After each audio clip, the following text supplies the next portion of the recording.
Alright guys, so for this trick the spectator will need to choose a card, not physically but mentally choose a card. So they can just choose any card in the deck. So since we do not have a spectator, let's just choose a random card. Let's say the Jack of Hearts. So we do the Jack of Hearts in the middle of the deck. It's somewhere in the middle. Now the spectator can go ahead and cut the deck as many times as he wants. So let's say they cut it 2 or 3 times until they're fully satisfied. And their selection was the Jack of Hearts. So now that they have the Jack of Hearts, I tell them that I can, as a magician, memorize the whole deck. Memorize the whole deck is not an easy job. It requires a lot of dedication. So the Jack of Hearts, let's say, will be around the 8 cards from the bottom of the deck. So 8 cards from the bottom: 1, 2, 3, 4, 5, 6, 7, 8. The Jack of Hearts. So that is the trick, guys. Hope you liked it. So stick around for the tutorial. Alright guys, so for this tutorial you need to know what is a Si Stebbins stack. If you do not know what a Si Stebbins stack is, you can check out the tutorial on the channel.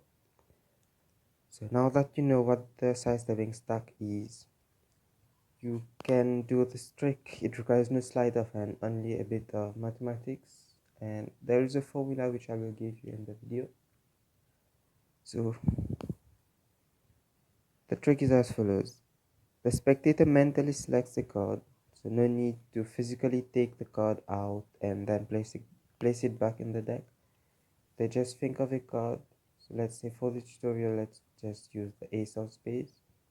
And they can cut the deck. As you know, cutting the deck won't change the order of the Si Stebbins stack on a single cut.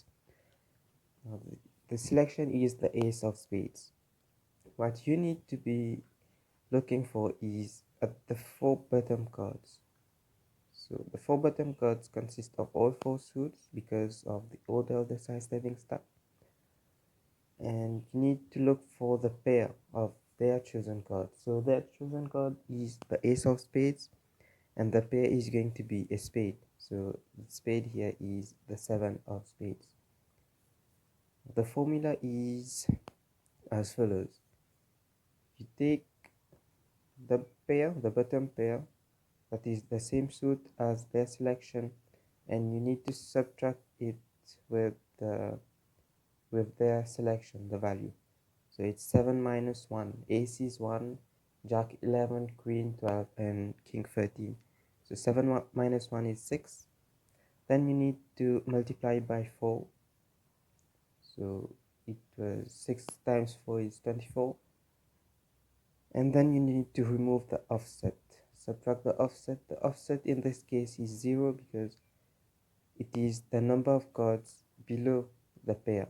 So if the pair was the Jack of Diamonds, so if their selection was a diamond, the offset would have been 3 because there are 3 cards below this. If it was a club, there would be 2 cards, and if it was a heart, there would be only 1 card. So in this case, for the spade, there is no card below this, so the offset is 0. So I'll just put the formula here so that you can remember it.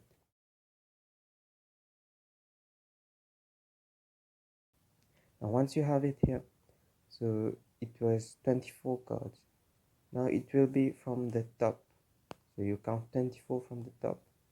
1, 2, 3, 4, 5, 6, 7, 8, 9, 10, 11, 12, 13, 14, 15, 16, 17, 18, 19, 20, 21, 22, 23. And the 24th card is going to be their selection.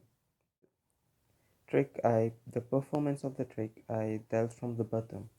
Now this was different because the selection was greater than the bottom cards. So let's say the selection was just the 2 of hearts.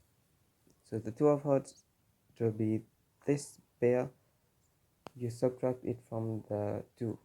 So 1 minus 2 is going to be, so you need to add 13 to this one. So it's 14, and then you subtract 2, it's 12, and then the normal formula times 4, 48 minus 1, it's 47.